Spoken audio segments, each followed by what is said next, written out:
Hello, students. In this module, we'll discuss your Unit 4, Unit 4 of your paper, Academic Integrity and Plagiarism. So, Unit 4 says the heading is Measures, Initiative and University Agencies. Like for curbing this unethical practice of plagiarism, what the agencies, University Grant Commission, Ministry, as well as the universities so far taken the initiatives. Okay.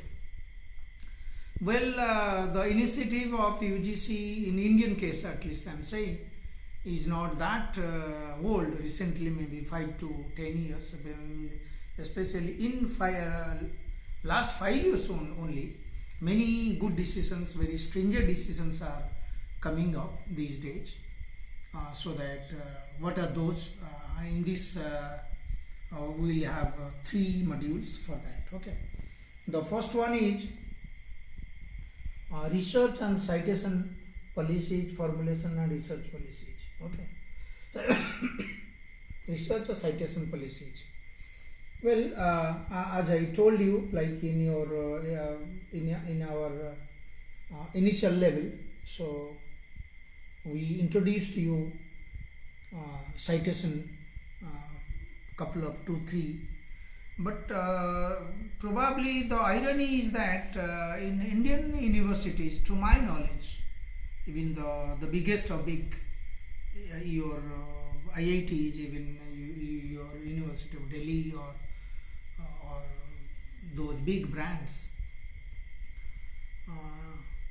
we don't hardly we find any research policies. In which policies are there? Under the policies, we don't have especially citation kind of things. So probably in the policies, like some writing process, some kind of citation kind of rules probably needs to be inserted to be implemented. So especially for those policy makers, policy formulators, they should care for this citation kind of things. Like, so the students should know what exactly we do.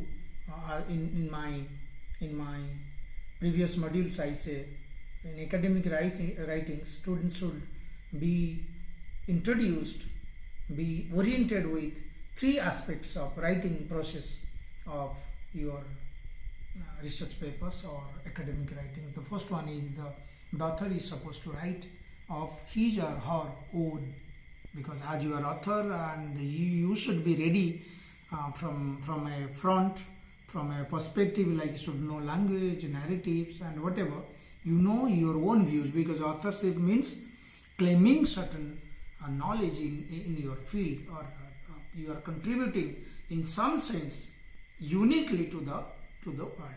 You should know you should write of your own. Secondly, like you needs to borrow from others whenever and wherever it is required. So the author should cite. And the third one is that maybe sometimes you paraphrase by reading others' article. So in this process, whenever I conduct classes to my doctoral students and conduct workshops in other universities, fundamentally they are not aware of, especially the doctoral students. As I told you, somewhere like in Indian case, the students are very, very raw or very, very, say, afresh, so like so pressed, they don't know even what is writing, why there should be writings are needed, and how to write is different, it's as if it is to the other world.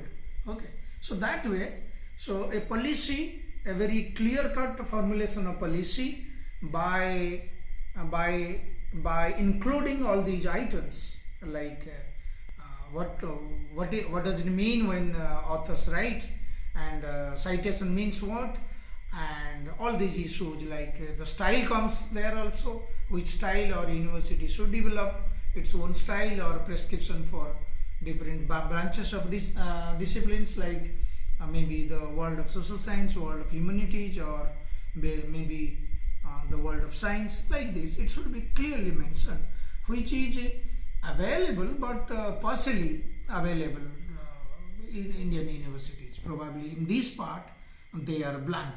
Even I heard in a seminar people were saying in social science also a particular university is following 2-3 styles depending upon the research guides or research. This is probably unfortunate. It should be uniform, because as you are giving training to the students, so the especially a policy, very exhaustive policy, by pointing clause, subclause and further subclauses, by mentioning all these I have told you, so it should be there rather. So that orients students, before writing their doctoral work or before producing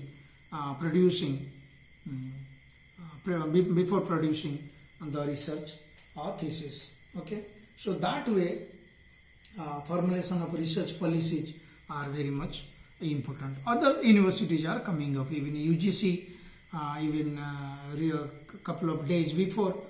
In Indian case, UGC prescribed the guideline plagiarism and self-plagiarism also. So UGC is very common because it has a direct link with the image and development of your education system, of a nation, of a country. So that way it has become a kind of mandate these days. So probably, and other developing countries should come forward. Other developed countries, especially whenever we see the websites of American universities, they do have to some extent. Okay, that way. So our universities are coming up to that level, and further the universities in other countries should make their own policies. Okay, you follow, ask them to follow, as I told you, APA, MLA, handbooks or style manuals, but it should be there in a written way.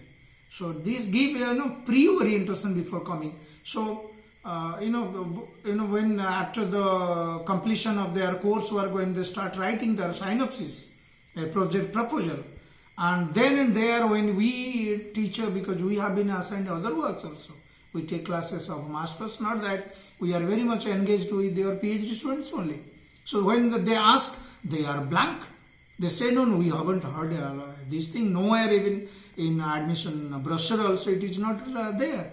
Then sometimes, suppose it is all included in a policy document. So we can ask, refer, okay, you read those, and after take 1 day break, read and come forward. So that the pre-orientation, rather say, can help both the way, for the research guide, research supervisor, as well as the students. So, but sometimes handling those raw students coming, first time, they haven't heard even what are these writing process, and even sometimes they surprisingly say, what is this PhD thesis, PhD dissertations? We need to write all these such a big, sometimes people say like this also. So policy document is very much needed in that way. I think it is okay. Bye-bye.